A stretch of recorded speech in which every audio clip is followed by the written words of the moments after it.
এই ক্লাসে SSC English second paper Mymensingh board 2022 সালের use of capitals and punctuation marks এই অংশটুকু সলিউশন ক্লাস করব। আজকে আমাদের ক্লাসের টপিক হচ্ছে ক্যাপিটালস এন্ড পাংচুয়েশন মার্কস। হ্যাঁ, জ্যোতি বিরাম চিহ্নের ব্যবহার। মনিরা সেড টু প্রতিভা, মনিরা প্রতিভাকে বলছে, how does the question seem to you, প্রশ্নটা তোমার কাছে কেমন হয়েছে? গতকালকে যে পরীক্ষা দিছো, প্রশ্নটা কেমন হয়েছে? তো আমরা আমরা আমাদের সেন্টেন্সটা কিন্তু এইখানে শেষ হয়েছে। মনিরা সেড টু প্রতিভা, এখানে একটা একটা কমা দিব। এইটুকু হচ্ছে রিপোর্টিং ভার্বের অংশ। তো এটা ন্যারেশনের আসলে পাংচুয়েশনের ব্যবহার। ন্যারেশনের পাংচুয়েশনের টপিক গুলো সলিউশন করতে আমরা প্রায় দেখবো যে রিপোর্টিং ভার্ব আছে। সো এইটাকে রিপোর্টিং ভার্ব বলছি যে সেট টুর কারণে, সেটের কারণে এটা রিপোর্টিং ভার্ব। এইটুকু হচ্ছে রিপোর্টিং ভার্ব। রিপোর্টিং ভার্বের পরে আমরা কমা দিছি। হাউ দিয়ে রিপোর্টেড স্পিচ শুরু হয়েছে। রিপোর্টেড স্পিচ শুরু হইলে আমরা স্বাভাবিকভাবেই ডাবল ইনভার্টেড কমা দিব। How does the question seem to you, তোমার কাছে কোয়েশ্চেন কেমন মনে হয়েছে? এটা ইন্টারোগেটিভ সেন্টেন্স, তাহলে কি দিব? ফুল স্টপ না প্রশ্নবোধক না আশ্চর্যবোধক? প্রশ্ন। হ্যাঁ, প্রশ্নবোধক দিব। আর কোডটা শেষ করব না, আরেকটা কথা বলছে, যদি দুইটা লাইন বলে কেউ, যদি দুইটা সেন্টেন্স বলে, দুইটা সেন্টেন্সে একটা কোটে রাখতে হবে। তো একটা সেন্টেন্স বলবে, how does the question seem to you, তোমার কাছে প্রশ্ন কেমন লাগছে? কঠিন না সহজ? Have you got everything common, তোমার কি সব কমন পড়ছে? হ্যাঁ, এইটাও প্রশ্ন করছে। যেহেতু প্রশ্ন করছে, ফুল স্টপ তো হবে না, এটাও ইন্টারোগেটিভ হবে। তোমার কি সব কমন পড়ছে? এটাও আমরা এইখানে এসে কোড শেষ করব। ঠিক আছে, তো এই হচ্ছে আমাদের, এখানে দুইটা পাংচুয়েশন ব্যবহার করলাম, এইখানে একটা ব্যবহার করলাম, তারপর এইখানে দুইটা পাংচুয়েশন আমরা ব্যবহার করলাম। সো আমি যদি মোর এক্সপ্লেনেশন করি, এটা হচ্ছে রিপোর্টিং ভার্বের অংশ, কমা দিয়ে আলাদা রাখছি। আর এই ইনভার্টেড কমার অংশটা হচ্ছে রিপোর্টেড স্পিচ অংশ। তো রিপোর্টেড স্পিচ দুইটা সেন্টেন্স, একটা হচ্ছে how does the question seem to you, প্রথম সেন্টেন্সের শেষে প্রথম প্রশ্নবোধক চিহ্ন। Have you got everything common, পরীক্ষায় কি তোমার কমন পড়ছে?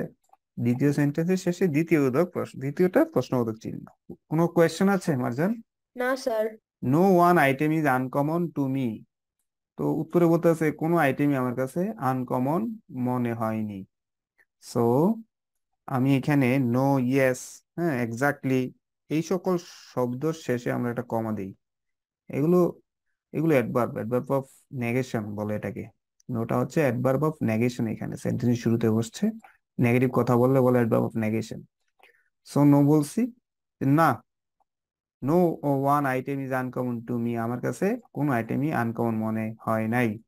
হোয়াট অ্যাবাউট ইউ, তোমার অবস্থা কি? তোমার অবস্থা কি? তো হোয়াট অ্যাবাউট ইউ এটা একটা কোয়েশ্চেন, তো এখানে আমরা এটাকে প্রশ্নবোধক দিব। আর এই যে তাহলে ইনভার্টেড হবে না? হ্যাঁ সেটা ইনভার্টেড কমা হবে না? হ্যাঁ সেটা বলতেছি। তো এই কথাটা বলছে কিন্তু সেড প্রতিভা, প্রতিভা এই কথা বলছে। প্রতিভা যে এই কথা বলছে, সবগুলো কথা প্রতিভা বলছে, তাহলে প্রতিবার এখানে আমরা একটা ডাবল ইনভার্টেড কমা দিলাম। আর এইখানে আইসা ডাবল ইনভার্টেড কমাটা আমরা শেষ করলাম। ডাবল ইনভার্টেড কমা আমরা শেষ করলাম। তো এই যে একটা জিনিস ন্যারেশন করি আর পাংচুয়েশন করি, মনে রাখতে হবে এইখানে এটা হচ্ছে রিপোর্টিং ভার্ব। রিপোর্টিং ভার্ব দিয়ে শুরু হয়েছে, পরে রিপোর্টেড স্পিচ বসছে। কিন্তু এই এই জায়গায় আইসা টোটালি আবার অপোজিট, রিপোর্টেড স্পিচ দিয়ে শুরু হয়েছে, তারপরে রিপোর্টিং ভার্ব বসছে। প্যাসেজ ন্যারেশনে আমরা মানে মোস্ট কেসেস, অধিকাংশ সময় রিপোর্টিং ভার্বটা সেড প্রতিভা, মানে এটা হচ্ছে রিপোর্টিং ভার্ব। আর এটা হচ্ছে, এই দুইটা হচ্ছে রিপোর্টেড স্পিচ। রিপোর্টিং ভার্বটা প্যাসেজ ন্যারেশনে আমরা রিপোর্টেড স্পিচের পরে পাবো।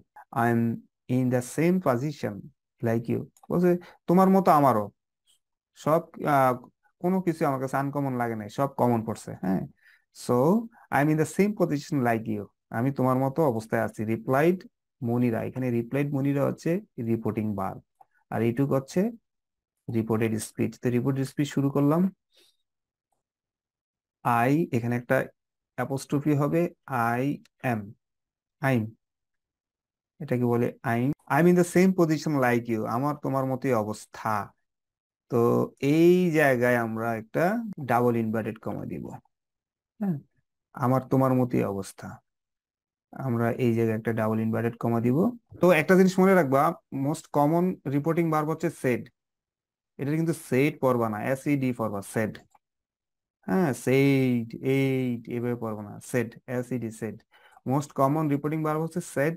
মাঝে মাঝে প্যাসেজ নারেশনে রিপ্লাইড কে রিপোর্টিং ভার্ব হিসেবে পাবে। প্রিয় শিক্ষার্থীরা, আশা করি ক্লাসটি তোমাদের ভালো লেগেছে।